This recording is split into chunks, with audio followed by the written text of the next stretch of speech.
All right. Good evening, ladies and gentlemen. Thank you for joining us today. Today we'll be having a topic that is quite interesting. Introduction to Human Resource Analytics. Introduction to Human Resource Analytics. And our speaker for today is Emmanuel, also known as the NOSCO. All right, do me one favor in the next 1 to 2 minutes, reach out to your colleagues, your associates, your friends, mentees, your proteges that you think will benefit from this session. Before we forge ahead, I'll just, say some few things about Emmanuel, just for this benefit of 1 or 2 people who may not know him, because Emmanuel is literally a household name. Emmanuel currently works with Predictive as the Human Resources. Prior to now, he was the HRBP, East and West Africa for Nelson IQ, and he also worked previously as Human Resource Manager with Marital Status. Before that, he also worked with Instant WebNet Technologies. Also permanently been running directly and indirectly the NOSCO Professional Services Limited. I'd like to say that he has a master's in business administration from Nexford University, and he is a proud alumni of Obafemi Awolowo University. If you went to Ife, you may want to say Great Ife right now. And he studied arts, German studies, which I find very interesting. You must be super intelligent to learn that kind of interesting language. By the way, Manuel, do you still speak some German? I don't speak German, so I can't confirm or validate your assertion. So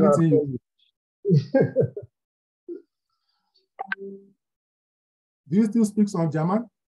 Ja, natürlich. Ich spreche ein bisschen Deutsch, ja. Oh, so, now good. That's Hausa. That's the closest to German I can.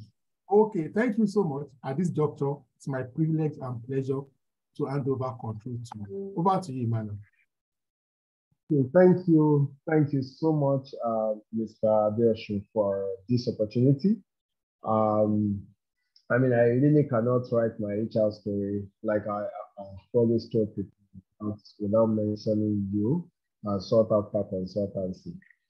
Thanks for all you do, and thanks for always partnering with us, especially when it comes to learning, engagement, mentoring, coaching younger ones like us, and bringing us to speed in terms of management as a whole. Good evening, everyone, and I'm glad to be here. It's really a privilege coming on the same platform where my leaders, where mentors, my mentors have spoken. So today I'm going to facilitate the session within the next few minutes that I have. And I'm going to be talking about something I'm really interested in talking about, which is analytics. And I'm going to be drawing I'm going to be connecting some dots around the future of HR, around the future of work, and how technology and data is actually at the center of driving all of this innovation. Sorry, my face is really dark. My workstation is not well lit, so just manage what you can see. Okay, so just taking a quick poll. How many of us are familiar with the subjects of analytics as a whole?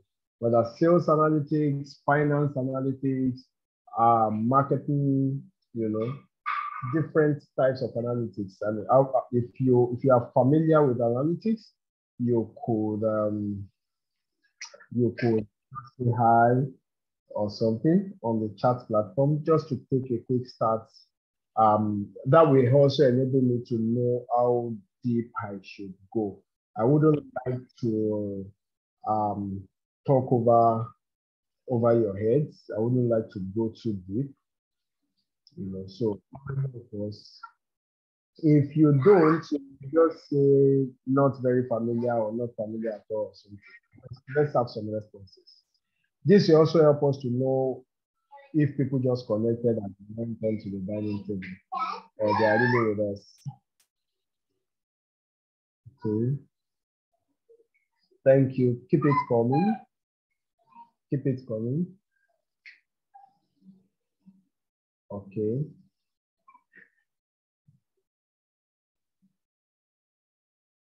All right, so we have a blend with what I'm looking at is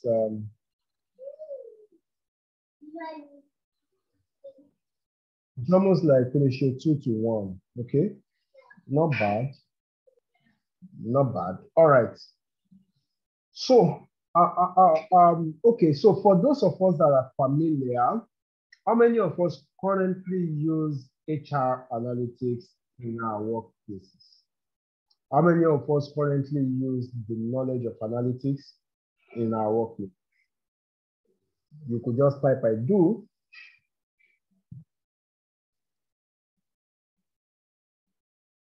I could see we are growing the number. So if you currently use data, you use data points, you talk data, you crunch numbers at your place of work. Nice one. Nice one. Okay, cool. So for the people that have the knowledge, I could see some of you saying I do, which is beautiful. It is beautiful. Thank you. All right. So HR analytics.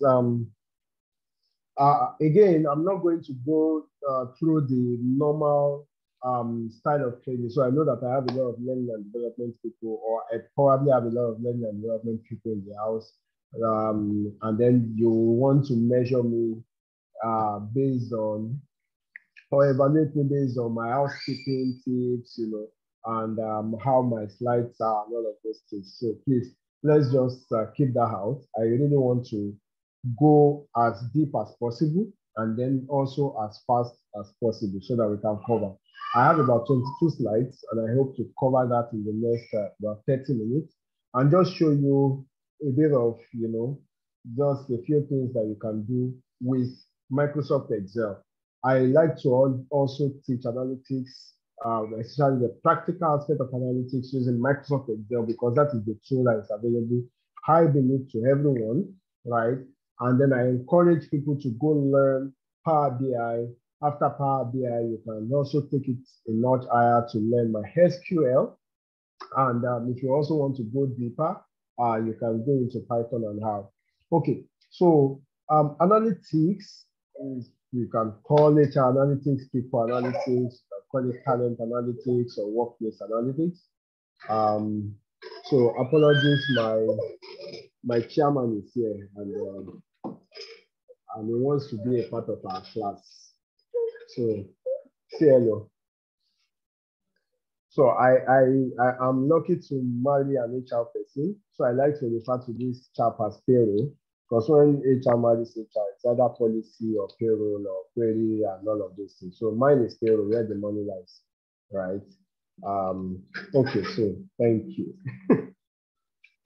Bye-bye. So sorry about that. So HR analytics can also be referred to as people analytics, to be referred to as workforce analytics, talent analytics. And basically, what HR analytics is all about gathering data, gathering human resources data, because it is HR analytics. So gathering human resources data, gathering people data, analyzing the data, and reporting the data. So it involves data gathering or data generation. It involves putting the data together, analyzing the data, working through the data, you know, and generating a report that would either show you leading indicators, you know, for you to make business decisions. With analytics, your organization, your function, your unit, or your business leaders can actually measure the impact of different HR metrics. So we are talking about different things we do in HR. We are talking about performance management, you know, we are talking about how HR is adding value, you know, looking at different functional areas in HR. So from recruitment or talent acquisition, to performance management, to total rewards management, and all of these things.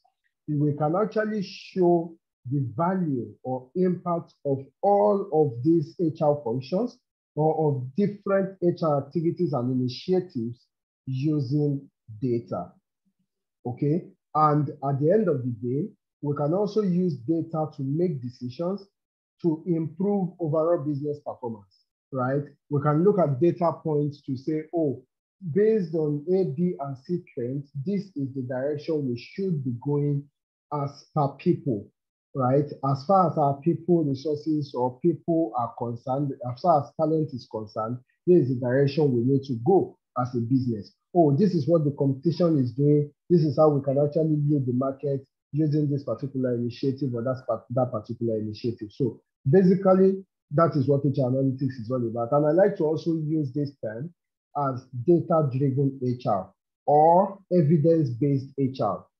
So HR has moved from the point it used to be, and I mean, older professionals on the platform know exactly what it used to be, right? So we've actually moved from the personnel management as we know it, you know, and we've looked at new ways of thinking to actually improve HR. So a lot of top leaders have come with different models that actually helps us to build up HR.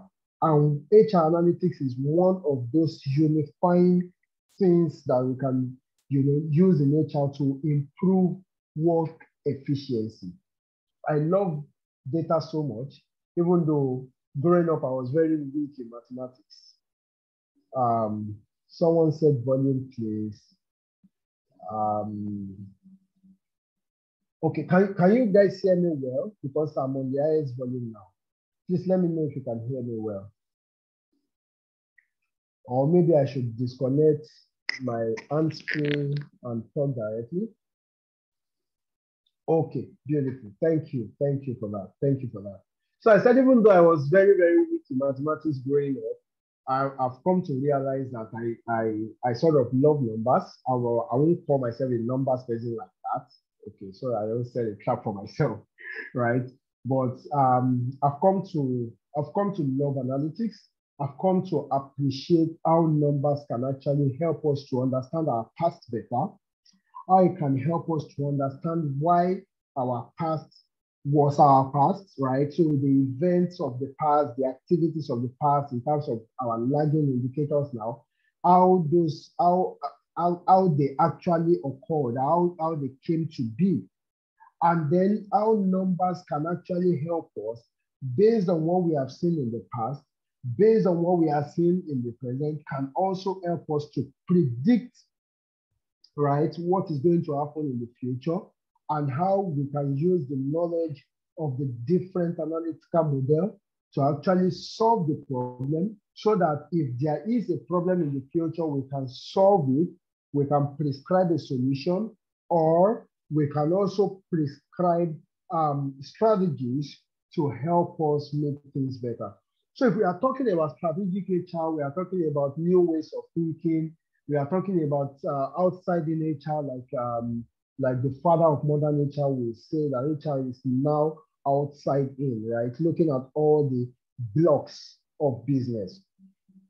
Every of these terminologies, every of these nice to have, every of these innovation actually have to do with data. So we really, really cannot take our HR function from where it is currently to where it needs to be by neglecting data. Data is actually very important and it plays a pivotal role in us moving our HR function from personnel management to strategic talent management. It helps us to move from doing tactical activities to strategic activities. It helps us to actually pivot, you know, and then scale into doing big things. And I believe after this session, we'll have made a very good foundation for us to actually start crunching data, you know, from Tuesday. So HR analytics, again, is about identifying and quantifying the human resource drivers of business outcomes by making better decisions. At the end of the day, the goal of analytics is that you want to be able to make decisions, better decisions. You want to be able to look at numbers, right, and say, this is the direction we should go. This is the direction the number is pointing us at. You want to be able to say that this is the value that HR is adding to my organization. This is how I, as an HR professional, is adding value to my function, to my department, or to my organization. So now the question again is data or understanding of data important for every HR person? And my answer, of course, will be yes. Every HR person, irrespective of your function, irrespective of whether you're a generalist or a specialist, should actually understand data. Because for every function, we actually can use data to improve what we are currently doing. All right, we can use data to improve processes. We can use data, to defend our budget. We can use data to improve delivery of our different tasks and projects. And I'm going to draw this example, and I love this example so much, of how at the beginning when I started learning data, I used data to actually help my business scale. When I say my business now, a former organization. So a few years ago, I was working in this organization, and I looked at the potential of the organization vis-a-vis what our competitors have. And I see that we actually have a leverage in terms of the kind of human resources that we hire. However, the revenue is not speaking to that potential. So when you look at all the drivers of the business, and then you see your leverage, but then you see that leverage is actually not generating the kind of revenue, right? Or the kind of top line and bottom line for the business, then you get worried, right? So I looked at it and I saw that we have the best equipment, we are operationally strong, we are doing very well. I mean, we meet up with client delivery timeline, we get our certificate of acceptance. When people come for FAT, they are satisfied with what we have done so far. Most of the time, little or no correction from clients and things like that. So why are we having this kind of quality of work, and then it is not showing in the books? In other words, we are satisfying our clients, we are operationally okay, we are technically okay, but we are not commercially okay. So I looked at it, and then I started looking at my data points. What exactly could be the problem? So of all the data I was gathering, I remember one day I was working on the payroll, right? And then, all of these HR metrics actually make more sense when you have data to support them. So you have your time to fill, you have your employee per department, I mean, those metrics, right? Employee per department metric, salary per department, cost to company per department, and all of those things. So I was looking at it, and after plotting my graph for my payroll data, I realized that our sales department, or what we call business development department, was actually the least paid department in the organization. And I was like, okay, so you mean that HR admin is even earning more money than business development? Okay, so what exactly is happening? Then I started I started drilling down into the data. That was when I realized that everyone we had in our business development department were mid to junior level staff. They were mid to junior level.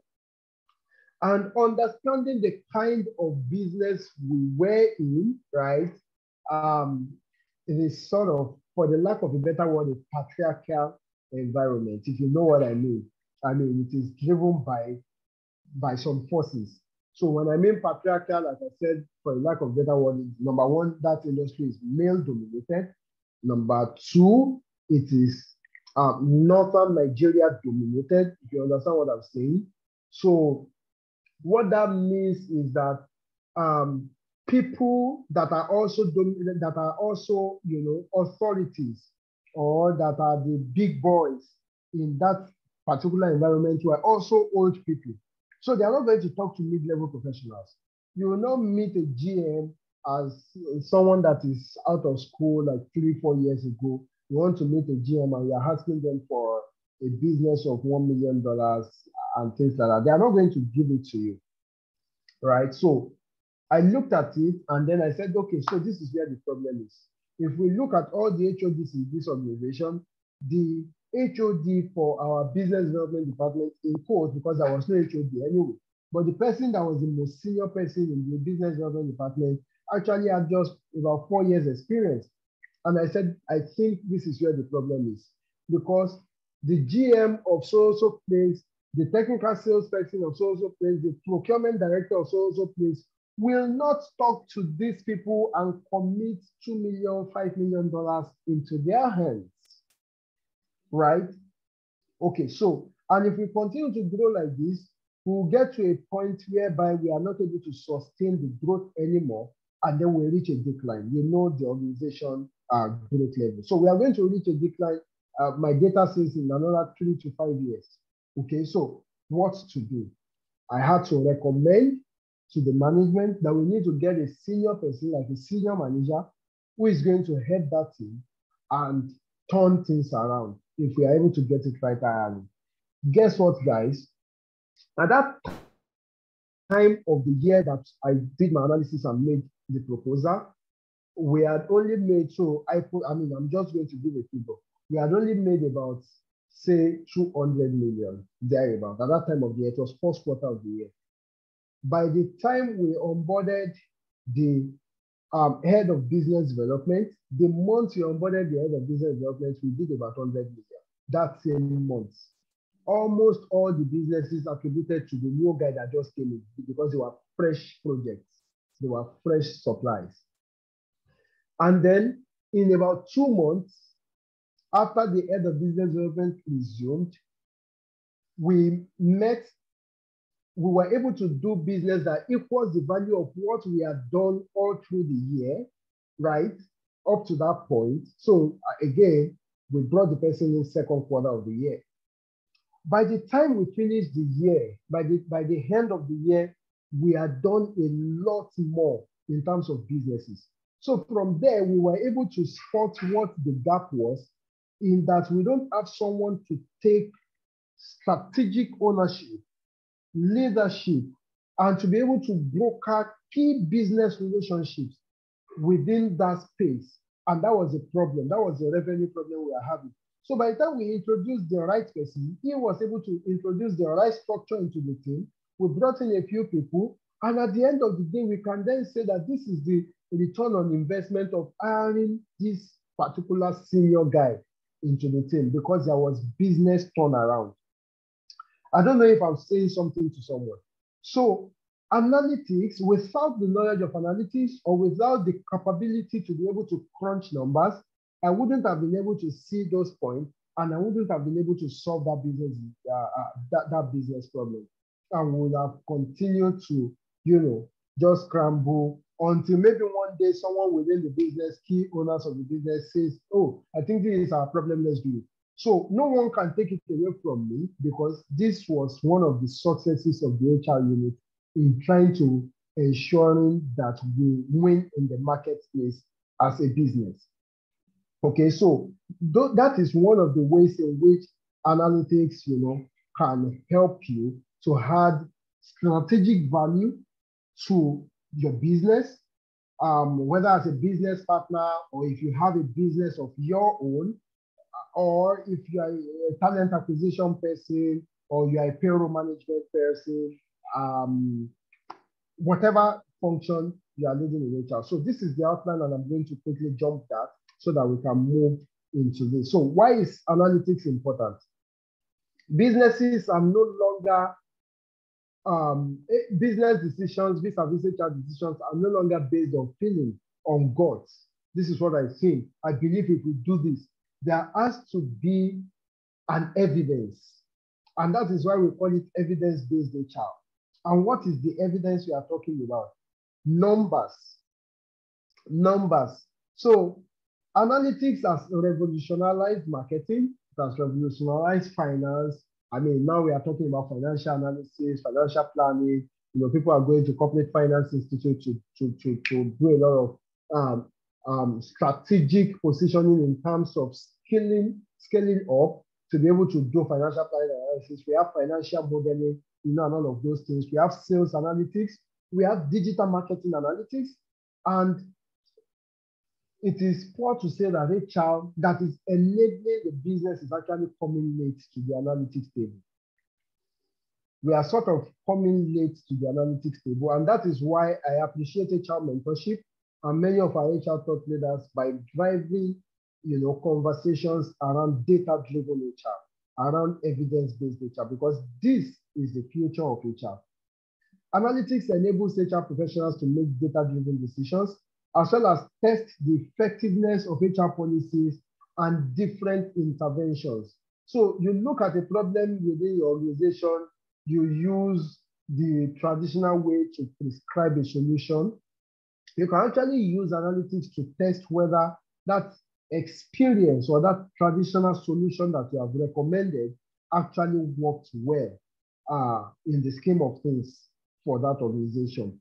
So at every point in time, we need to, as HR professionals, understand how to even gather our data. One of the things I actually found disturbing growing up as an HR professional was, I mean, seeing in different organizations how finance, right, will collect data from HR and we use it to shine when HR is still lagging, right? So they talk about employee costs, they talk about all of those things, and HR is not able to speak to those things. But with the knowledge of analytics, those dynamics are changing. I mean, I tell people, no data is unimportant. No data is unimportant.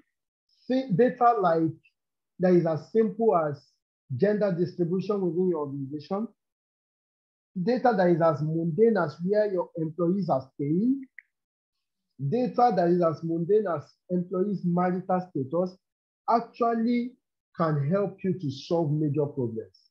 Like I do make references to this, for instance, and I think I had this from Mr. Adeosho several years ago as an upcoming HR professional. And I attended one of his trainings, and then he said, do you know that?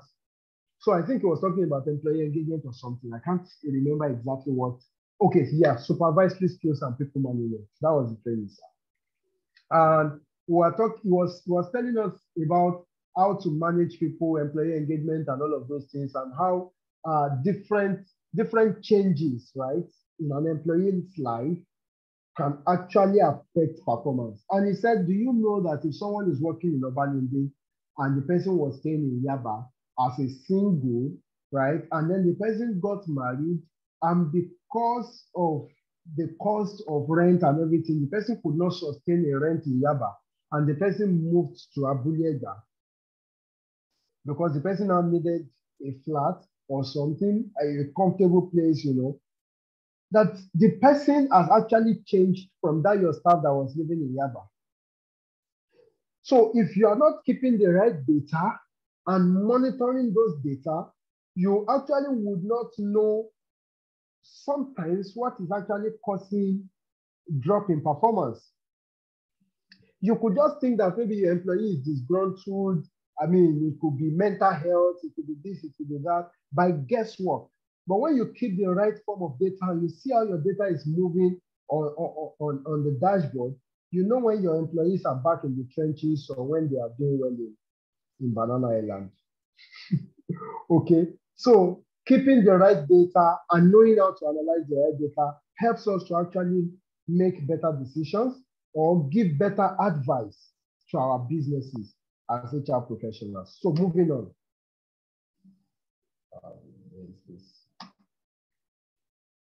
As an HR professional, we said here that you collect vast amount of data, and unfortunately, majority of this data remains unused.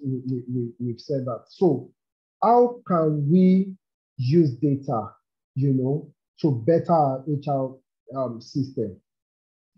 Most of the times, firms ask different questions, and that is what is going to determine which function is going to get what percentage of the budget. everybody is struggling for that pizza.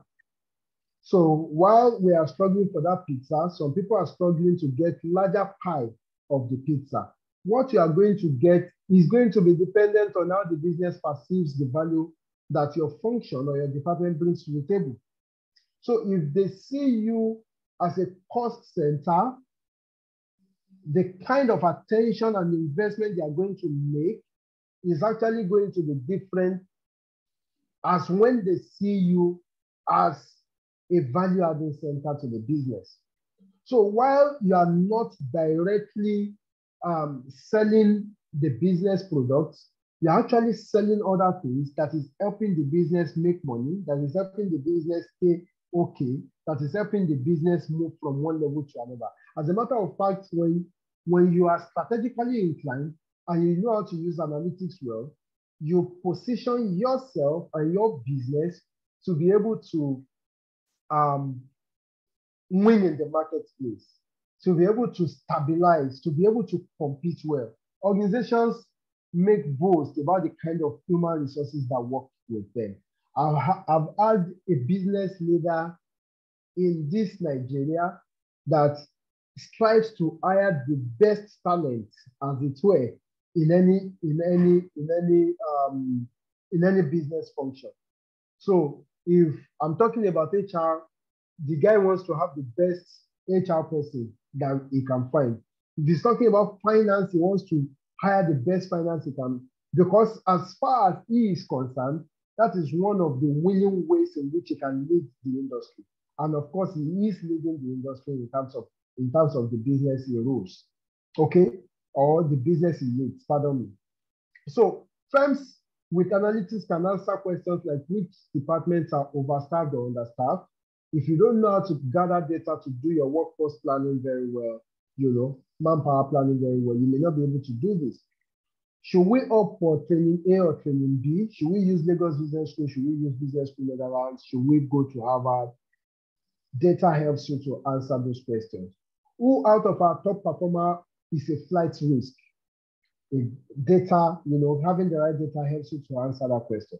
What are the key characteristics of top performers so that we can then replicate those characteristics in others? Data can actually help you to solve that problem. What are our best recruiting sources for top performers? Because when I understand the best recruiting sources for top performers, right, I then am able to channel my recruitment budget, more into that source or those sources. I'm able to channel my energy into those recruitment sources and make sense out of our recruitment tools or recruitment sources and talent acquisition team as a whole. So with the right data, we actually can answer that question. I remember I was solving a problem one day. I was trying to solve a problem with some data sets one day, and I was looking at recruitment channels. And I said, okay, so let us look at the recruitment channel where we have actually acquired most of the talent that we hired within period A and period B. And then we saw diverse pool, right? And then we started crunching these numbers to see, okay, which pool actually had the most success rates at the interview. So I'm looking at interview success rate metric. And then I see that there was a pattern with a particular recruitment channel that most of the people that actually got to our final interview were from that particular recruitment channel. And then the next recruitment channel to it, like that, okay? And then I looked at, okay, how many of them got to the final interview and how many of them were eventually hired? As a matter of fact, I didn't stop there. How many of them stayed the average retention period or the average employee life cycle within the firm? And then everything was documented. At the end of the day, I looked at our performance appraisal data and I said, how many of the people that we got from this source were actually top performers? Guess what? The people that came from the most effective recruitment sources coincidentally were actually the top performers from our appraisal system within the period under review. For me, that may not be a coincidence. Data is probably directing me to something to say that invest your energy on these 2 or 3 major recruitment sources because that is where you are getting your top performers. For me, it is not only about me getting people to hire, but also getting top performers that will drive the business of the organization. By the time you are thinking like this and you're able to, crunch some of this data, you're already adding strategic value, important value to the business, because you are not only looking at filling roles, you are talking about ensuring that you hire top people, the top 1% that will drive the business of the organization to ensuring that the organization achieves its strategic objective. And that is what we have started doing. So at every point in time, I'm looking at performance data. I'm looking, vis-a-vis my course. I'm looking vis-a-vis my recruitment channels to actually understand which is the most effective recruitment channel, replicate the pattern, and ensure that at every point in time, we are able to recruit the right set of people, into the firm. So without the knowledge of analytics, I will not be able to solve all of these problems. I want to see if there are questions because I can see a lot of chats dropping. Okay, no questions. So that is how important analytics is to us. And as HR professionals, it is important that, we learn some of these things. So very quickly, I want to talk about data governance. But before I do that, I think I would like to ask anyone in the call, what do you understand by data governance? You could raise your hand, or you could just drop a chat. You could raise your hand, or you could just drop a chat in the chat room. Data governance. Anybody? If I don't get anyone, we are not going to move from this slide. Data governance. I mean, I want to be sure that we are following and I'm not alone in this class. What is data governance in HR?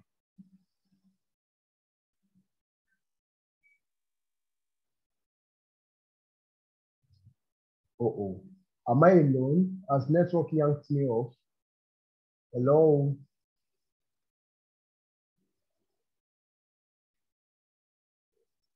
Okay, someone said data governance is how data, is how data is managed and rules around data usage. Thank you, Mr. Charles. It means data administration. Thank you, Mr. Abiodun. And sorry, my wife is also here. Emmanuel, thank you, I love you. Data governance in HR is how we use, share, and manage data. Who sees what and for what purpose? Fantastic. Grace said it is private data policy rules. Thank you for these submissions. I mean, we are all on point. So data governance in HR. When we are talking about data governance, we are actually talking about, so in layman's language now, we are talking about the kind of structure we put around our data. So when I say the kind of structure we put around our data, who sees what data is part of our data governance? Who is allowed to work on what kind of data? Okay, very important.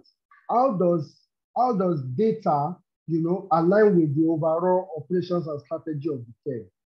All of these things are what data governance, discusses. Who is accountable for what data? Who is responsible for what data is part of data governance? So you are putting policies in place just for data security and how data can be used within the context of your organization. Function said data governance is how people data are requested, used, secured, and stored and shared to drive corporate goals. Thank you. Very fantastic. You are right. So in a nutshell, that is data governance. We want to ensure that we put a structure in place for HR data, because again, when you leak people's data, they can sue you. Do you understand? There's some kind of very sensitive data that we cannot allow to be thrown open like that.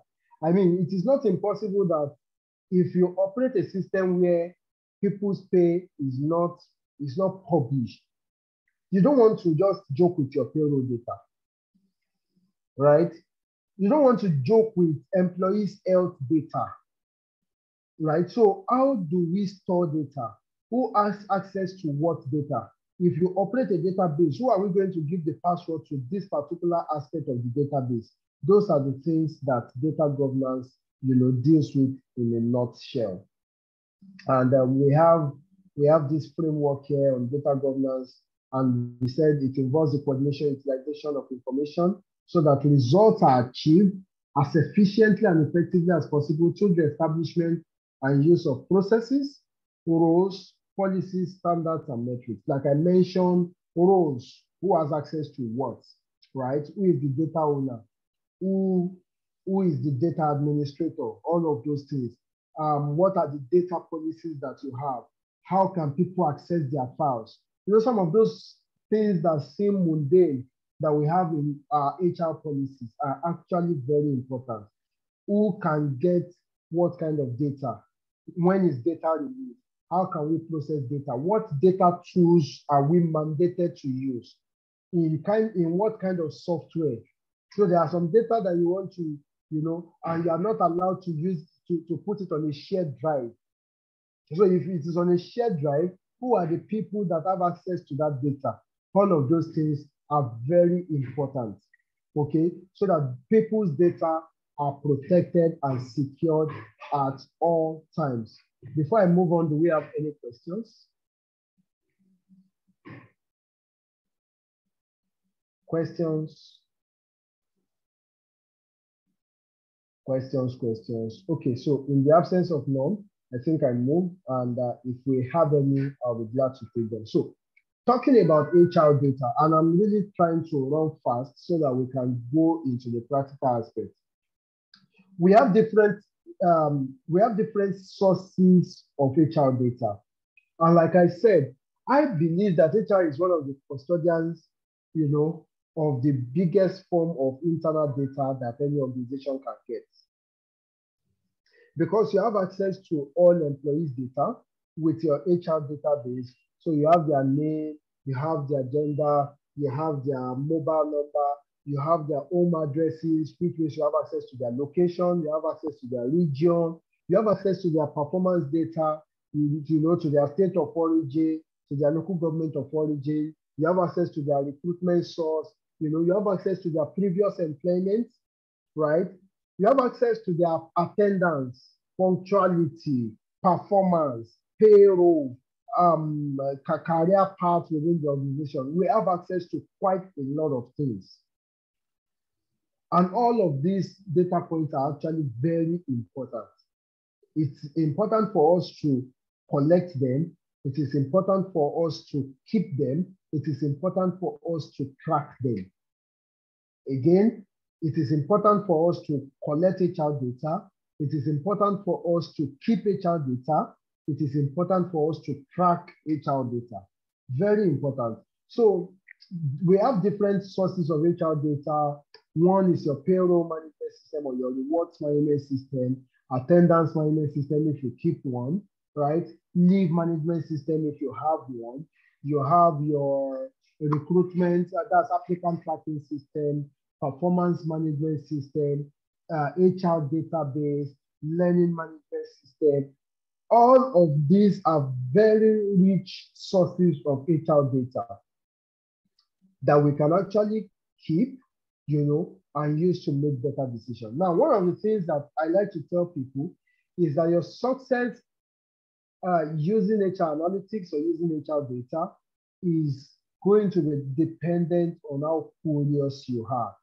Like someone said, if you torture data well enough, it will confess. I take that again. If you torture data well enough, it will confess. You see, as HR professionals, we are quite very intelligent people because we are dynamic, we are diverse in our thinking. Can you just apply to that your thinking some form of curiosity?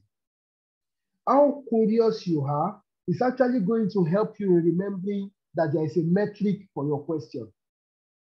Are you getting it? it will help you to, if you are very good at asking questions, what is, how is, and all of these things, you know, it helps you to be able to see how many metrics you can actually work with, more than working with dictionary of metrics, because of course there are files like that, dictionary of HR metrics, 5,000 metrics templates, you know, and all of those things.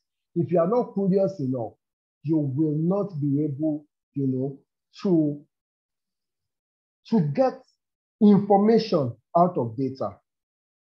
You won't be able to get information out of data. Again, I ask people some questions, what is data? And they say data is information. No, data is data in its raw form. It is when you work on that data, like I said, torture it, that you get information out of it. Someone is asking, is HR information system same thing as data governance? No. Your data governance is actually going to help you to determine the kind of HR information system to adopt, who gets admin rights to your HR information system, and even if you are giving admin rights, what aspect of the system are you going to give who the admin privilege to? What kind of malware do you need to install on that HR information system? So HR information system is a system that enables you to collect HR data, keep HR data, and possibly, if smart enough, analyze HR data. So for instance, in an all-inclusive HR information system, it is possible for you to have applicant tracking system. It is possible for you to have leave management system. It is possible to have your employee database domiciled there. It is possible for you to have your learning management system if it is linked to a learning platform or is integrated, right? It is possible for you to be able to track performance. So maybe your appraisal system is also on the HR information system. That is what your HR information system is all about. Then your data governance actually then determines how you operate the system, who gets access to what, how you spool your data, how you store your data, in a nutshell. I believe I've answered your question, sir. So going back to HR data, these are some of the HR data that we have, and your curiosity quotient is going to determine how much information you are able to draw from the HR data. I mean, I gave you an example earlier, how from the payroll data point, I was able to get a link to helping me solve a business expansion problem, if we can put it that way, right?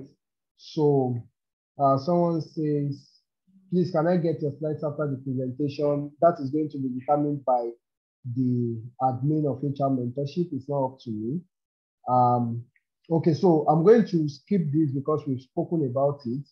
HR data sources, we have recruitment, learning and development, succession planning, demographic data, blah, blah, blah. So we have all of those. Needless to say that the admin of HR Mentorship will actually have access to the slide. After the session, I'll send it to them. So it is at their prerogative to share it with everybody. So I hope I'm able to answer that question. So those are some data sources. Now, talking about data tools. Before I talk about data tools, I would also like to throw it in the platform. What are the examples of data tools that you know and you can use? The ones that you know and you can use. Kindly drop them in chat. Let us see. What kind of data tools, data analysis tools do you know?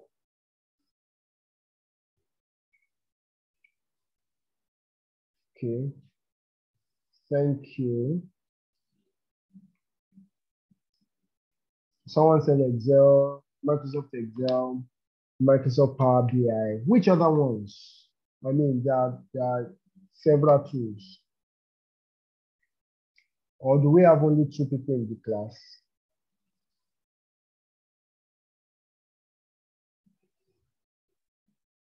Okay, so someone is answering questions, but it's directed to my inbox. You could just change to everyone instead of chatting me directly, so that every other person can see the salient points you are making.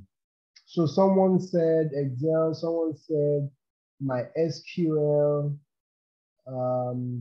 Python, okay.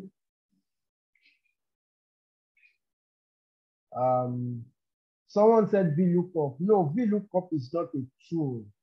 VLOOKUP is an Excel function.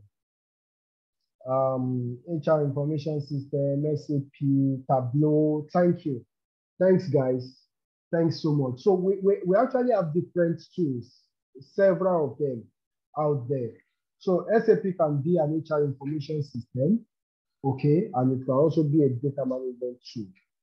Tableau definitely is an analytics tool. SQL is an analytics tool. Thank you. Now, more often than not as HR professionals, especially in our client, most of the time you will work with mostly, again, Microsoft Excel, Microsoft Power BI for your visualization. Most of the time we don't graduate to SQL because we don't have large databases to work with. But if you work in a large organization and you're actually sitting on HR analytics in your organization, then having skills like SQL, Python, and R, and Tableau will be helpful to you. So if you are someone that is trying to build a career in analytics or data-driven HR, learning some of those tools will come in handy for you. So today I'm just going to major on Microsoft Excel, Microsoft Power BI, and maybe Tableau. Power BI is actually very good for visualization, right? But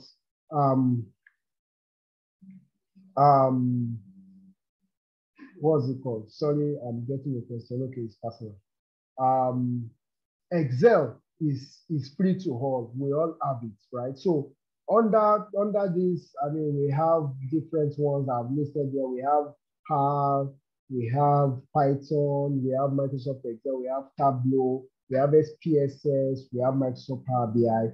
As some of the tools you can use, or learn towards developing your analytics capabilities or skills. And from here, I jump to levels of analytics. Analytics has different levels, right? And it's just like building blocks, okay? It's just like building blocks or building a pyramid. At the base of the escalator is where we have descriptive analytics. And again, one of the things I've noticed is that many of us actually just stay at this level, at this descriptive level, which is actually the bedrock, right? It is the most basic level of analytics. Descriptive analytics answers the question, what happened? In other words, it is a lagging indicator, right? It only talks about the past. It is describing a situation. So if it's describing something, it means that thing has happened, right? Or probably is happening. In other words, you cannot directly influence what has happened. You can only leverage on what has happened, you understand, to ensure that you have a repeat of it if it was accidental, if it was a good thing and it is accidental, or you can use the knowledge of data to actually say this must not happen again, okay? So we all, most of the time, stay at that descriptive model. Again, like I said, descriptive only answers the question, what happened? So it is actually giving you hindsight. Now, when you move your when you move your analytics competencies a bit higher, you are going to the diagnostic analytics. With diagnostic analytics, you are diagnosing why it happened, or you are answering the question why it happened. So what you have reported at the descriptive level, you are now looking to know why what happened has happened, okay? So if, for instance, we have HR data that says, you are in a management meeting or board meeting and you are saying that actually attrition rate has been very high this year. we've had about 25% attrition rate, which means 1 in every 4 employees left between January and September. So it's 25%. And yeah, so something like that. You've only given an information. You've only told us what has happened. What exact value have you added to the organization given that kind of data? You've only told us what is obvious. Maybe the management is not keeping track of the number, right? But we know that people are leaving. People are jackpotting, okay? But then do you know that actually with the help of diagnostic analytics, you can actually help us to understand why people are leaving. You can even actually help us to understand, because one of the things I've also realized is that many organizations are leveraging jackpot to say that it's not as if our organization is bad like that. People are leaving the country. How are you sure that people that left actually are leaving because they want to leave the country, or they left because they left the country? Maybe they left your bad culture, right?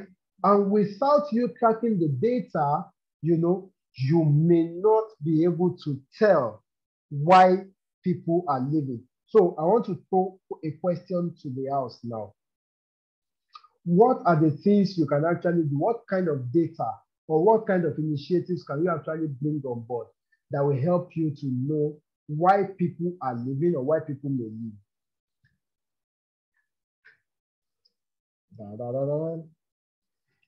Question time. Anyone wants to just drop us some nuggets? Someone said exit interviews, exit surveys. Thank you. Okay, so everyone is saying exit interview. But do people tell the truth in exit interview?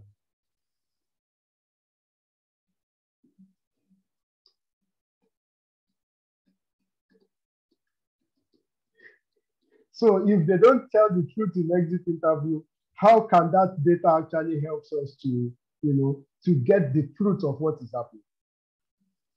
For me, for my exit interview, I mean, so this is me, right? I don't do exit interview anymore. I send anonymous exit survey. So you are leaving, just have the survey, right? And fill it. You'll be able, because when it is anonymous, people are able to express themselves. But how about pulse survey? Do you conduct pulse survey, or what we call employee engagement survey, right? Do you have stay interviews to even know how people are feeling about their job? When you are having stay interview conversations with people, it makes them actually feel that, oh, okay, these people are interested, you know, in having the feel of what is happening. It also means these people value me. They want me to stay. However, you don't collect stay interview data and not do anything about what the data you have collected. That is another thing that we need to, you know. Someone is saying number of requests for letters of introduction to embassy institutions abroad. Definitely. Yeah, thanks. That helps you to also understand how many people want to leave. Yeah, correct. How about the number of people collecting sick leave? Because one of the things I've realized is that it's either people are truly sick or they just want to stay away from work. And you know, these days we can actually point anything and people will tell you they are not lying. They will tell you they are mentally sick. So they need mental health break, which is a form of sick leave, right? Maybe they are just tired of seeing that manager. And so at every opportunity to be absent from work, they are absent. Or maybe they are taking sick leave to actually attend interviews. So let me say this. I actually had this in the office yesterday. Someone came to interview with us, right? The person lied to the manager that he was sick. Okay. The person lied to the manager that he was sick, and so he will not be able to be present in the office.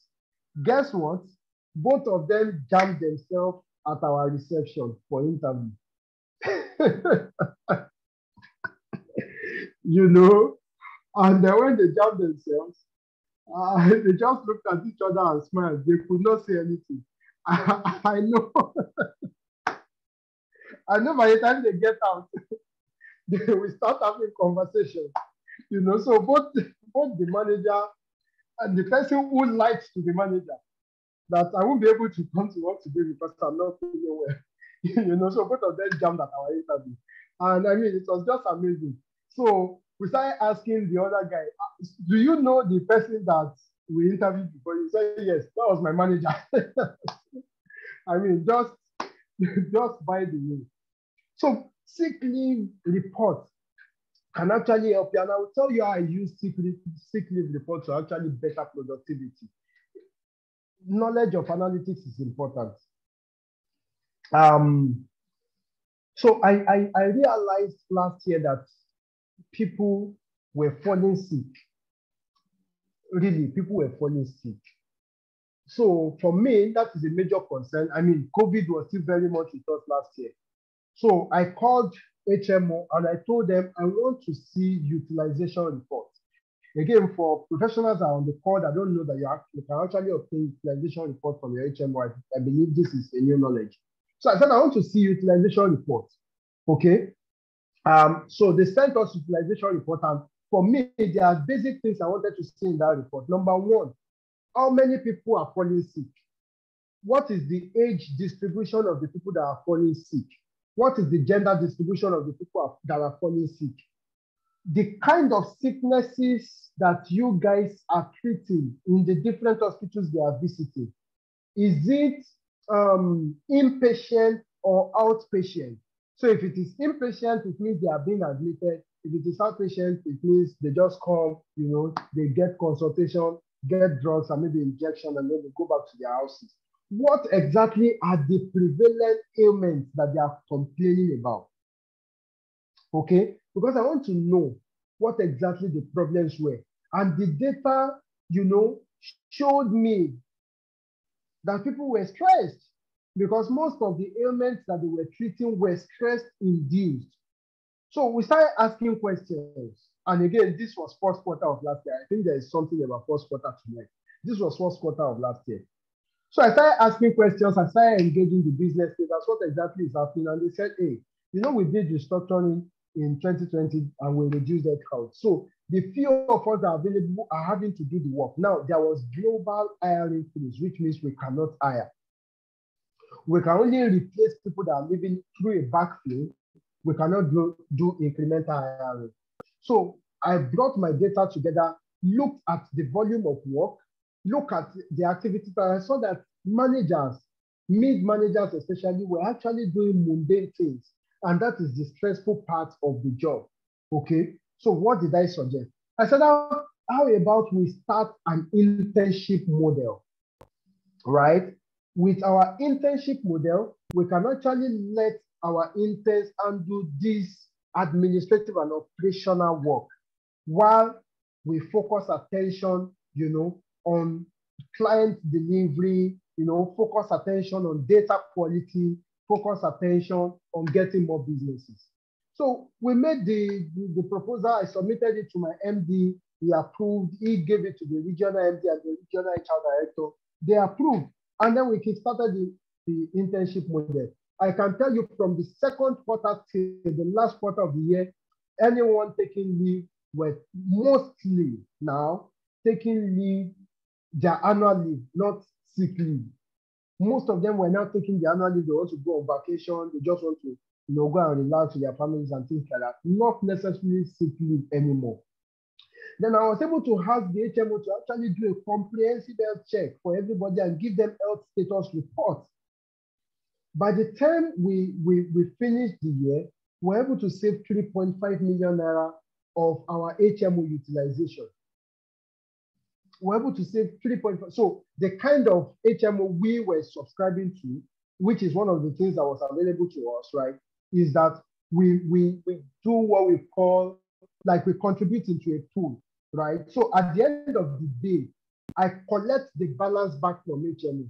So if my utilization is not 100%, so if I give HMO 20 million naira, if I don't spend all 20 million naira, I collect the balance. So we were able to save 3.5 million naira from that particular just by looking at HMO utilization reports. So our utilization dropped drastically. And it's not as if we told people not to go to the hospital. So diagnostic analytics actually helped me to be able to do that. Why are people falling sick? What exactly are the kind of ailments they are treating? So that most of them were outpatients. They were not admitted to the hospital. They just needed time to rest. Okay.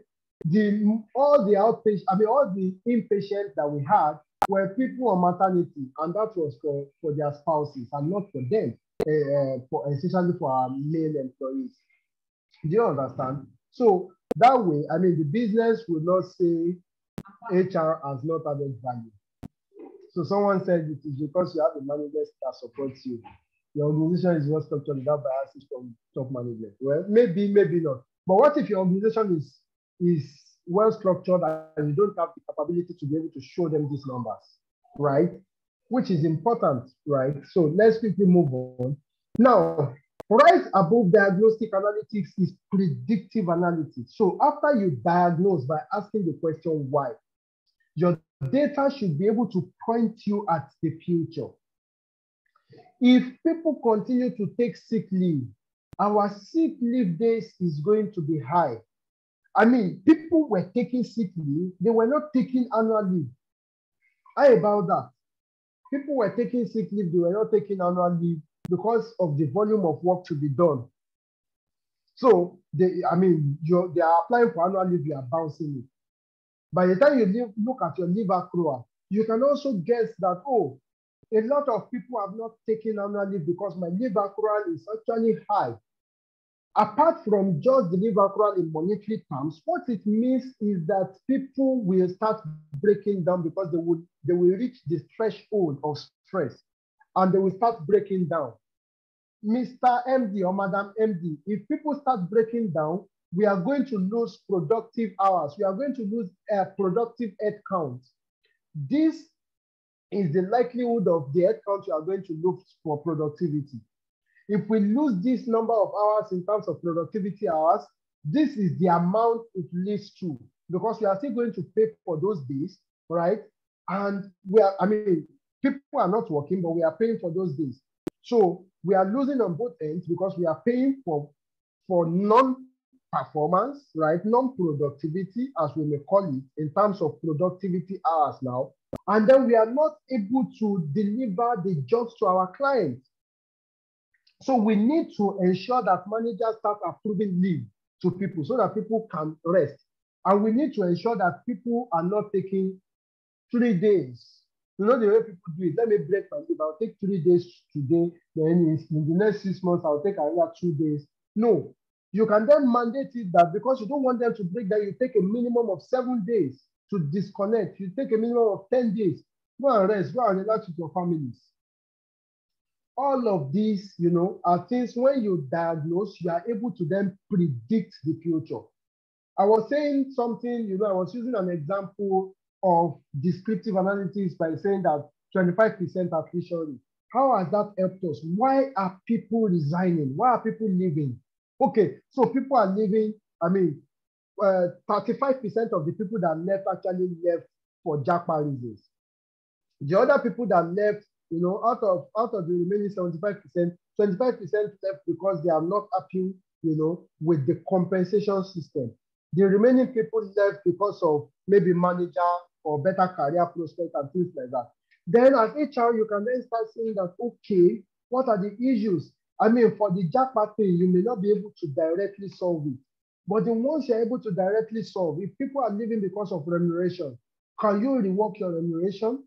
Can you take a look at your rewards philosophy? Okay.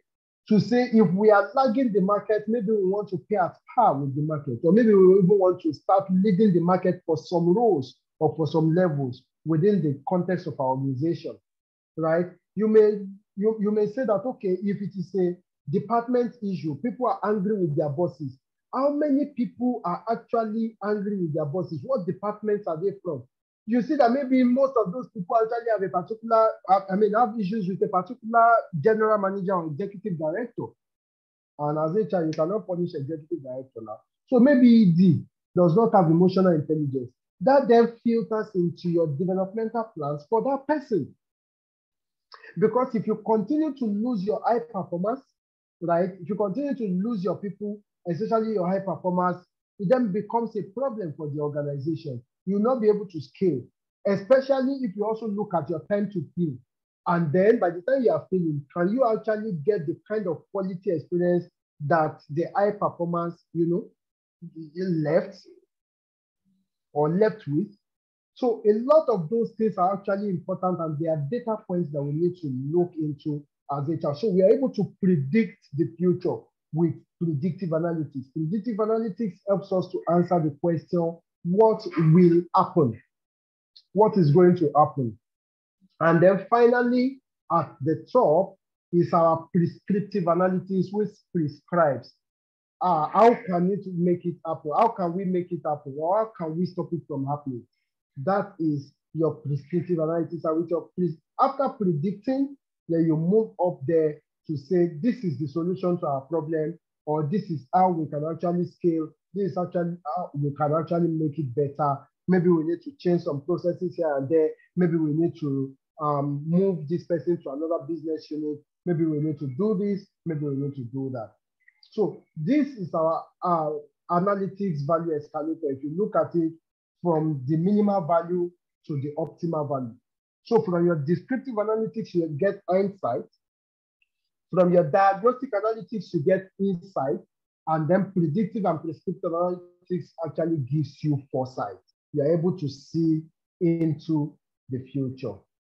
I have a question model here. Like I said, your curiosity quotient is going to determine how well you will be successful as an HR. For instance, if you look at recruitment and selection, what are the most effective recruitment channels? How do we select high performers? Where do we get the high performers? Of the people we have hired at this time, how many of them are high performers? Things like that. In terms of training and development, how are our trainees effective? Who should receive what training? So this is a kind of question model that helps you, and then you can build on it to actually solve particular problems in each of these topical areas. Please, if you have any questions, because I'm rushing, you may quickly drop your questions. I will attend to them. Okay. And then this is still talking about analytics maturity. Yeah, so you have your value added at this axis. Then you have the maturity of analytics at this axis. And then you can see where your descriptive data is and the examples of your descriptive data. How HR measures, benchmarking, data systems and portals, scorecards and drill downs. You're already moving into diagnostics already. And then this is the wall between this descriptive and predictive. So by the time you break this wall by diagnosis, you're able to, find root causes in diagnosis. You're able to then forecast in prediction, and then you're able to optimize with prescription. So that is our value escalator for analytics. Please, Mr. Yemi, what time should we end normally, please? I want to know if you can still go into the Excel. Apologies, I didn't have that earlier. Hello, sir. Hello. Moderators, please, what time, how much time do I have? Okay, so I think maybe is due to network issues, I don't know. He's not able to respond. Okay. Hello, sir. Yes, ma'am. Okay, I think you will 15 minutes do? Okay, 15 minutes. Yes. Okay, so if I do 15 minutes, I will just be shining. I will just be shining, but let's go into it. Hello, so let's see. Hello, Emmanuel. Yes, sir. How much time do you need? Maybe 30. I really want us to, just look at something on Microsoft. So our worst case scenario cutoff is 9 p.m. So feel free. Oh, but we cannot exceed 9 p.m. no matter what. We'll be done by then. All right. Thank you so much. So that people can get full benefits. Go ahead, please. Thank you. Done by then. So sorry, guys. I just want us to, see some things on Microsoft Excel. So I will want us to go and read up on data cleaning. Data cleaning. Let's just read about it so that we don't waste time. I'm going to share the Excel format shortly, and then I will drop it in the WhatsApp group, in the HR Mentorship WhatsApp group after the class, so that we also can have access to that database.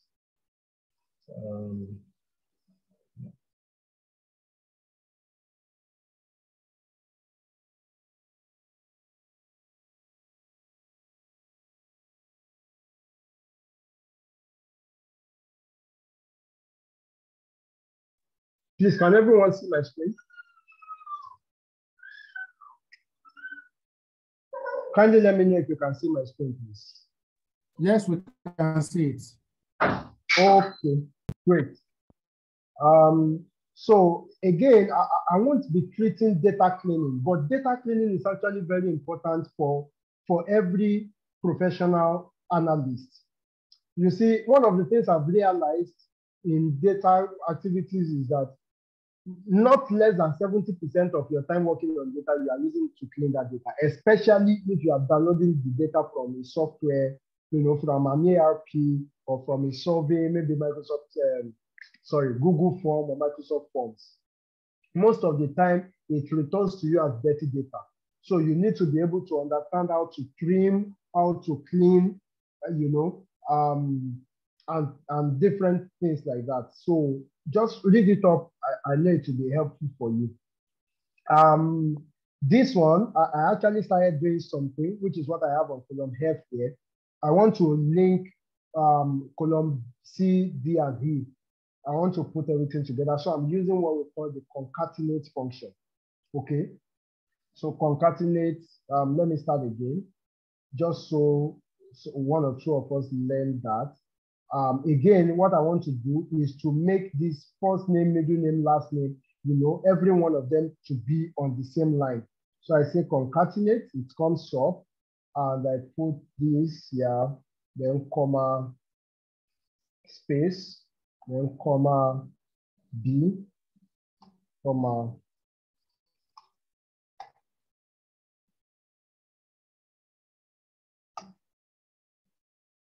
okay, so I can then take these guys out and then delete.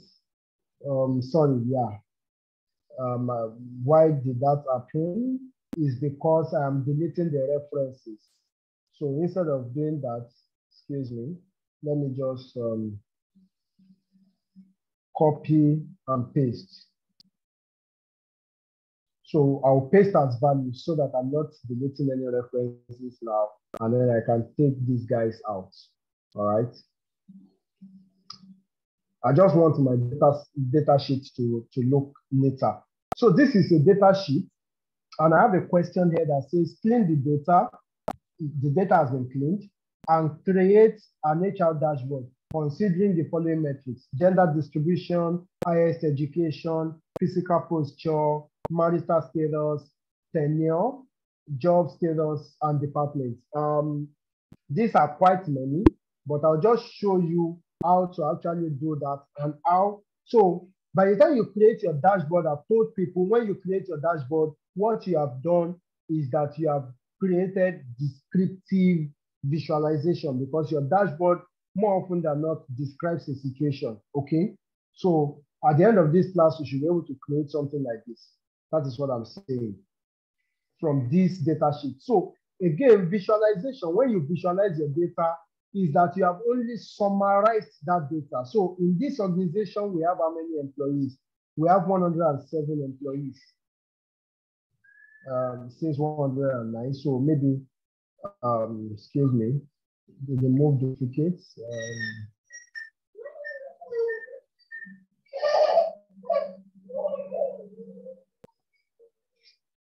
There are duplicates.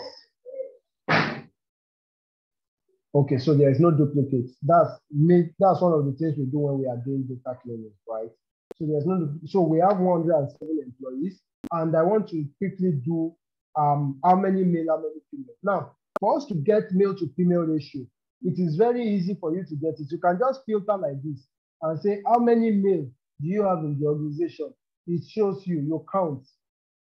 You know, you can do this. So it shows that we have 71 male. And then you can then see how many female. You also filter, you know, and do this. Oh, we have 35 female. Or you can even go ahead, right, to say count. You can even go ahead to say count. And then you create a new thing and you say male, then you say female, right? And say equals to count if, right? Then go to the data sheet. I'm sorry, I'm really rushing, but I believe by the time we watch the recording, we will get a hang of it. Count if, this whole thing, and I want to see male. Pardon me, I didn't do the right thing. Count if this guy here, right? Then I enter my criteria, which is male. It gives me 71. And then I drag down, gives me 36. Okay, so it says 36 here, which means I have 107. Okay, yeah. So you can do this, right? By using the counting function, but that is not where we are going. I want to show you how to use pivot tables to actually summarize your data sheet. So pivot tables are actually filter tools in Excel. Now we have this data sheet. I want to know how many male, how many female. The first thing to do is to Control A. That is selecting all the active data, active cells. And then I come to insert. Then under your insert, you will see pivot table here. Just click on it. Existing worksheet. I want it to be on an existing worksheet, which is sheet 1. Excuse me.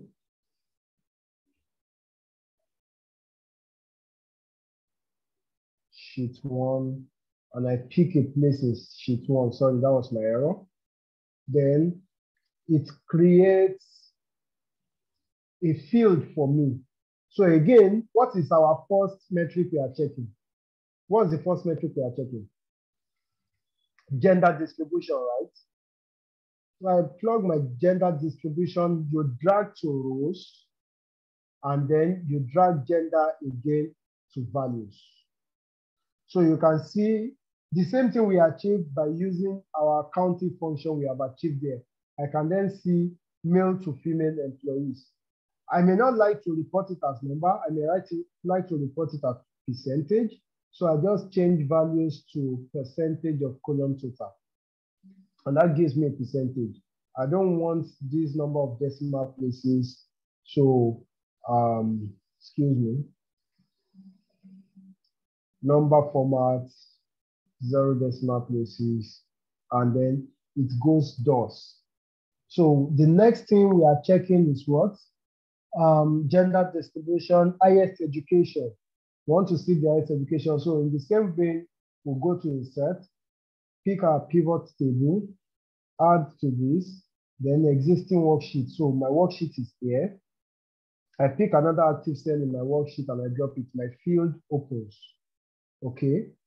Highest education. So you go to highest education. You can actually scroll down or just type it here. Highest. You will see it coming up. So you drag to rows and then you drag again to values. Okay. Then you can move on to the next. So I think to save our time, we'll just look at 4 metrics. Highest education, physical posture, then marital status. Those are the 4 we look at. So the next thing I want to do is physical posture. Insert this guy. I had to the data model.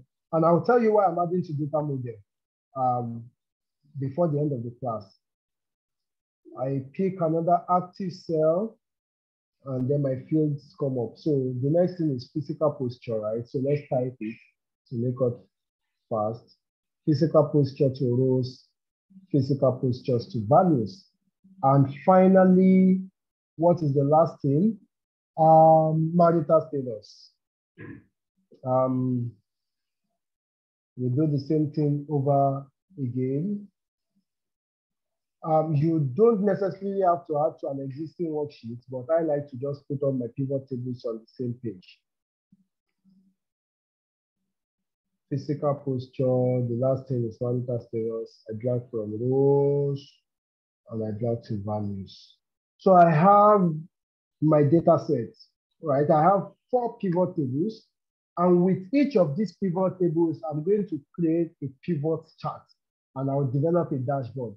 So again, I've changed this to what's it called? I've changed it to percentages. I would have preferred that this one disabled is not used. Maybe physically challenged is a better word, but I don't own the data sheet. So I've shown you how you can change it to percentages if you want to recognize it as percentage. I think I'll prefer to use percentages. Show values as, because I want to be able to speak to not just numbers, but percentages of employees. Okay, so my number format, change it to 0 decimal places for neatness.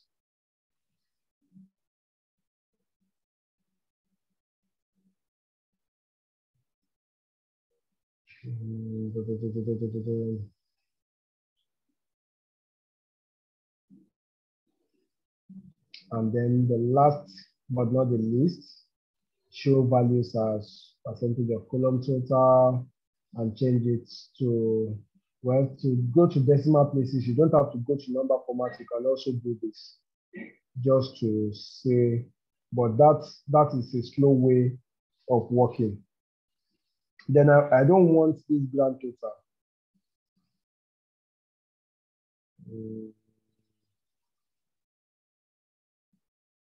Where is that now? Trying to remember where it is.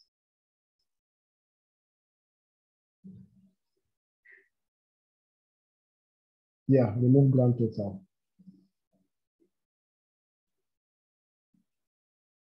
I don't need grand total. I already know it is 100%. Okay, so the next thing we'll do is to move on to creating our pivot charts. So when you click on anywhere within your pivot table, you'll see this coming up: pivot table, analyze, and design. I don't need design because design is talking about table design. I'm talking about this. So pivot table, analyze, I pick my chart, and column chart is actually a good way to represent this differentiation, or I could use pie chart. For this, I would like to use pie chart, and it is donut type of pie I want to use. So I hit OK, and then my chart comes up, and I rename it gender distribution. Okay. Then I take this Ctrl X and I create another sheet for my dashboard, and I just dump it there. Just dump it there. Create all the others. This is physical posture. I could use a column chart or a bar chart or any other for it. And just also dump it.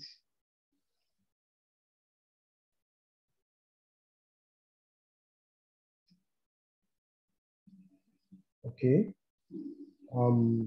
I dump it in my dashboard. Then I go back and I create the remaining IS education, analyze. I'll use a bar chart for this. Well, this makes sense because this is a bell curve for me, right? So let's use the bell curve.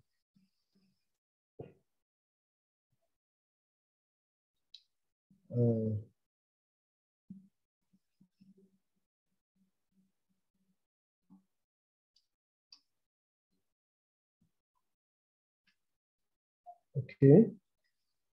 Then I take it out and add it here. And the last but not the least is marital status. Another bell curve. It's okay. And then I take it out. Then I dump it in my dashboard. I rename it marital status. Okay. So this is what we have. And I mean, I believe everyone will agree with me that this is a very ugly looking dashboard. So I want to remove all these buttons, remove field buttons in charts.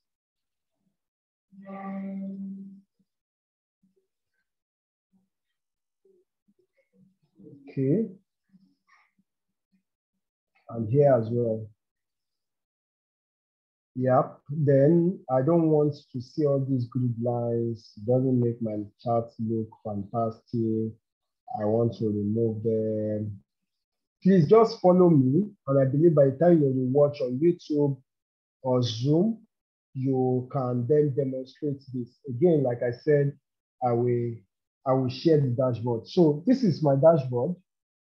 And then I just want to make it look pretty, so that anyone that is reading it can appreciate it. The good book says, write the vision, make it plain, so that anyone that reads it can run by it. So I want to make it nice, so that anyone that sees it will be able to read it without asking me jam questions. Right? So I'm resizing. I can put all of them on the same line. Right? I don't need the legend here, so I remove my legend. And then the last but not the least is marital status distribution. I think this guy can still be shrunk a little bit more. So our marital status can also come in.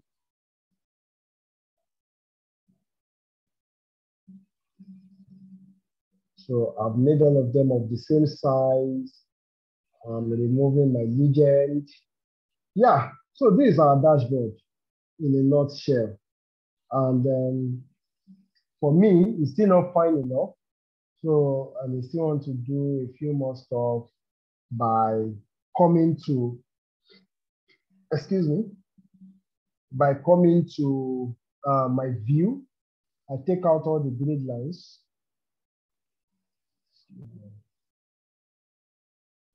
And the formula bar.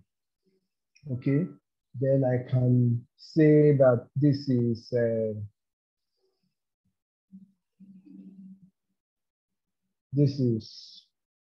HR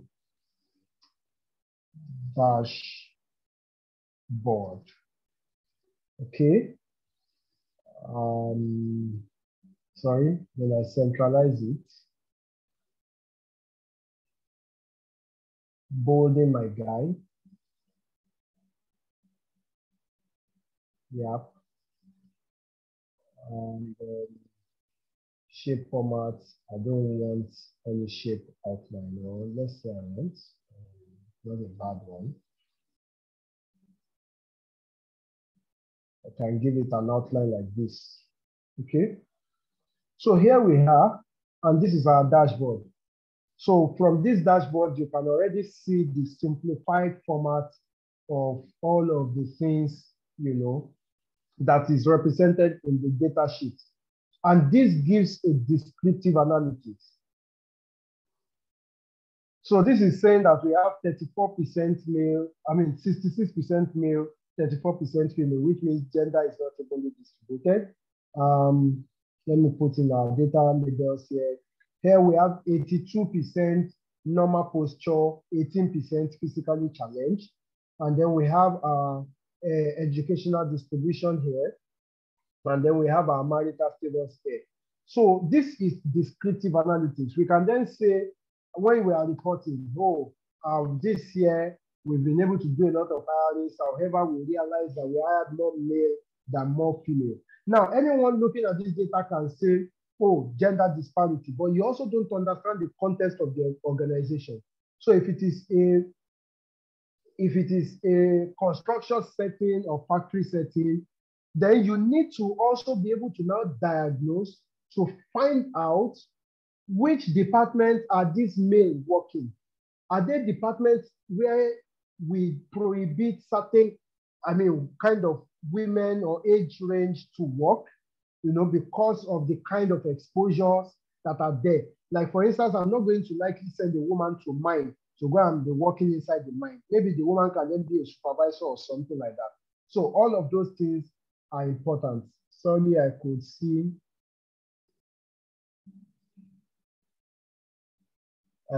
a lot of questions. Okay, thank you. I think I'll just come back to all of this later. So this is our dashboard, our descriptive dashboard. Now, for us to be able to diagnose, you add what we call slicers to your dashboard. And adding slicers, you go to insert. Slicers helps you to be able to actually filter, okay? And it by adding every data to data model, like I mentioned earlier. So if you notice, when I was creating the pivot tables, I was checking this box, add this data to data model. So with the aid of my slicer, I will be able to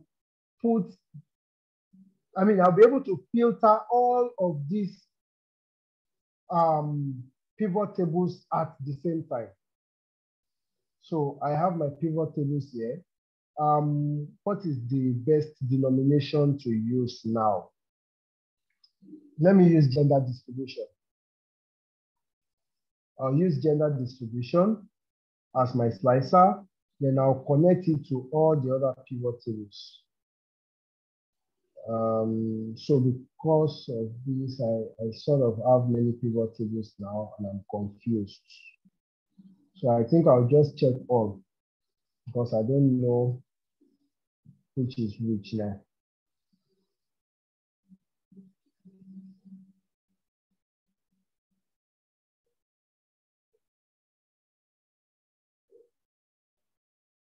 Okay. So it has connected on my pivot tables, and then I can bring my slicer down here. So I want to know how many male employees are physically challenged. I do this, pick male, and then I could see that 80% of my male employees are normal, while 20% are physically challenged. I check the female, I see this distribution, okay? And then now everything you have here in terms of qualification actually discusses the qualification of the female employees. All right, so within the organization, you actually have, so let's look at the data labels. 47% of the female employees have master's degree. 14% of them have a master's degree with a professional qualification. 6% have just bachelor's degree. Another 6% with bachelor's degree and professional qualification. So off the top of our head, we can already say that, many of the female employees are in the executive cadre of the organization. By the time we look at the cadre, we will see, more into their distribution. Okay, so this is just a background, right? You can actually do more. So you can also see how many of the female employees are single, how many are divorced, and how many are married. By the time you put the divorced and the single together, you see that you actually have more single employees than the married employees. And then you can look at the departments they are in. You can look at the grade level to know which of them are executives, which of them are non-executives. And depending on the kind of problem you want to solve with that data, you can actually diagnose a lot more into your data sheet. So if you want to funkify your dashboard some more, there are more things you can do because I showed you a final dashboard earlier. So let me just complete it as we wrap up. Sorry, I'm not very good with colors like that. So in case the color is reflecting my surname, they just pardon me.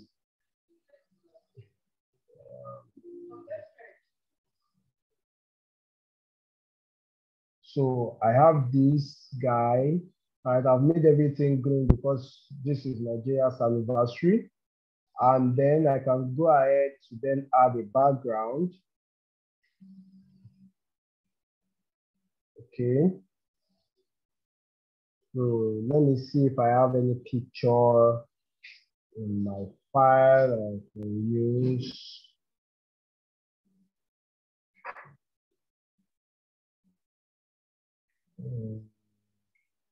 I don't have any picture that is nice. Can this make sense? No, it doesn't make sense. So I remove the background. I can add another one. Let me just say,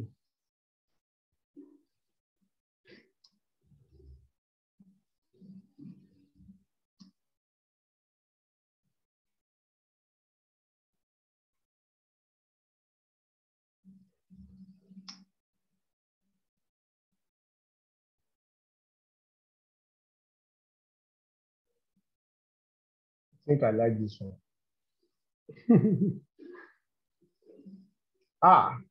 But my dashboard is not nice. So. Okay, but I mean, in a nutshell, that is all I just want us to see today. So I will welcome questions now. Kindly ask your questions before we call it a day. Questions? If you have any question, you can raise your hand and we will enable you to speak. And if you want to drop the questions in the chat box, we can also drop it. So if you raise your hands in order by which I see the hands, I will call you to speak. I'll start to you, Paul. You go first. Please, let's have all the hands quickly so that we can be fast about it. Go straight to your question, Paul or Satu. You have the floor.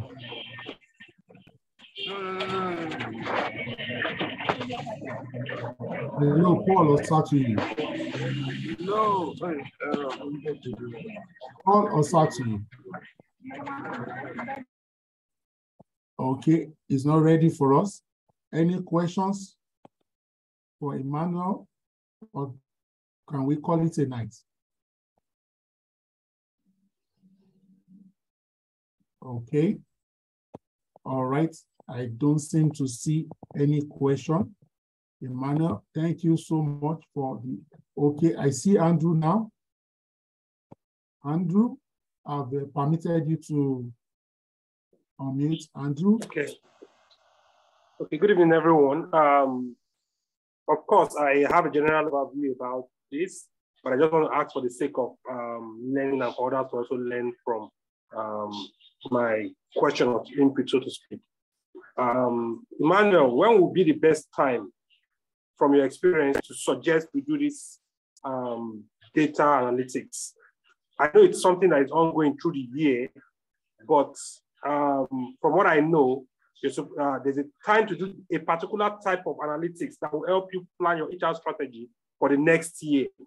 Where am I going? For instance, you want to look at the sick leave thing you talked about. You look at that towards the end of the year. It's okay. In the whole year, how have people been sick? What has been the most type of leave they took? Look at the end of the year.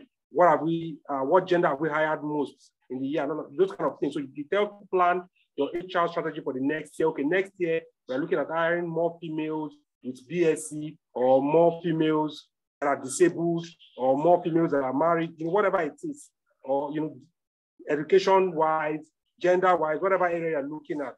So what time would you suggest? For me, I think it's towards the end of the year.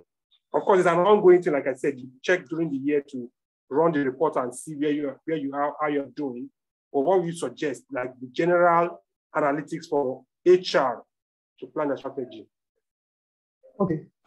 Thank you, Mr. Andrew, for your question. You sort of answered the part of the question that it is ongoing. See, analytics is ongoing. because problem no dey finish, right? So at every point in time, now we are proactive people, so we won't wait for the problem to occur before we start looking at why it happened. Sometimes we want to forecast to know what will happen. So for instance, you are preparing for the new year, you may forecast, you may look at trends in order to forecast for the next year, right? In terms of manpower plan, in terms of budgeting, and things like that, you may forecast. However, if people are falling sick, for instance, and it is just the second quarter of the year, we are not going to wait till the last quarter of the year before we want to solve that problem. You may want to collect your HMO utilization report from January till date at that particular time that thing is happening, right? I mean, if attrition is also getting higher, you don't want to wait till the end of the year before you then go ahead and report attrition for the year. You may want to look at what exactly is actually causing this attrition, what is our current attrition rate, and what are the things that are causing this attrition, so that we can then solve the problem. Or if you notice that something is happening as a wave with your competitors, and it may soon come and touch you, you may also start pulling your data together. So it is dependent on the kind of problem you are trying to solve, or the kind of trends you are noticing in the marketplace, okay, that you don't want to come and touch. You want to be proactive, or the time of the year in terms of the type of things that you want to do. So for instance, if you want to do budget analysis, you may want to look at how much we have spent this year on manpower and how much you are going to be needing next year in terms of future forecasts based on the manpower plan that you have done. So it is dependent on what you want to do, or what initiative you want to drive, or what intervention you want to bring about. It could be performance. You won't wait till the end of the year before you start looking at what learning intervention you want to bring on board based on the last performance appraisal that you have noticed. So it is an ongoing thing. That is just the answer. So let me just quickly add, Emmanuel, with your kind permission, that yes, sir, the frequency and timing of your analytics should also tie to the frequency of your reporting. So for example, if you do weekly reporting, no matter how tiny, there should be 1 or 2 or 3 analytics that will reflect on your weekly report. Then there are some things by routine, they will be good to portray them monthly. Some things are good to be portrayed quarterly. In other words, different parameters can best be seen over different duration. There are some analysis, if you do it every week, you won't see anything. But if you take that same parameter and analyze it over a quarter, the kind of insights you'll be able to draw will be able to also make sense. In conclusion, also there are some cycles you should look at. So for example, when is your HMO cycle? If it is August to August, before you renew the HMO, you must do analysis. That's very critical. Then maybe quarterly on your HMO, you are doing analysis so that you are trying to see that you are not overrunning on your health benefits or undermining in certain areas. And then when you do the analysis, for example, you may be able to focus on some preventive health you should have. Okay, I hope that was also helpful just to complement what Emmanuel has said. I can't see any more hands here. Emmanuel has really had a long day. It has been back to back, back to back. As always, this particular session will be uploaded in the next few minutes. So I'll take a final question. Funsho Ijalano, final question. Hello, Funsho. Funsho, thank you. Yeah, yes, good evening, sir, and thank you, Mr. Dinosco, for this amazing session. So I'm talking about the pyramid of analysis, starting from descriptive analysis. Now, is there more difference between prescriptive analysis and inferential analysis?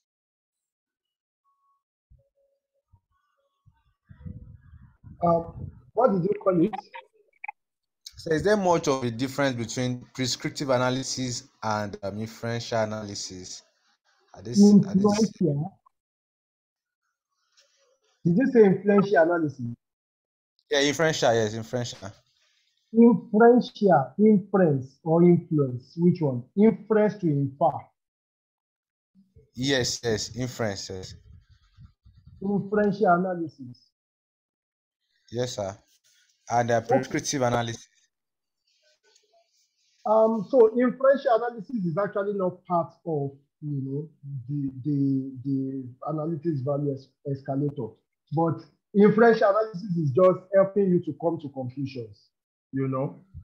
So when you have done your data set and everything, you've seen where your data is going, you just come to conclusion. So it is mostly linked to predictive analytics, as it were, because by the time you are predicting, you are coming to a conclusion that this is what will happen. Do you understand? So it is not prescriptive. It is mostly tied to descriptive, and it is just saying that you have come to a conclusion that this is what will happen, or this is what this data is saying by doing inferential analysis. Is an inference.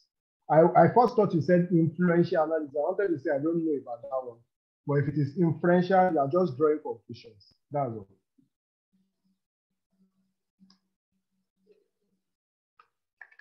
Thank you. All right. Thank you so much. And on this beautiful note, we would like to round up today's session.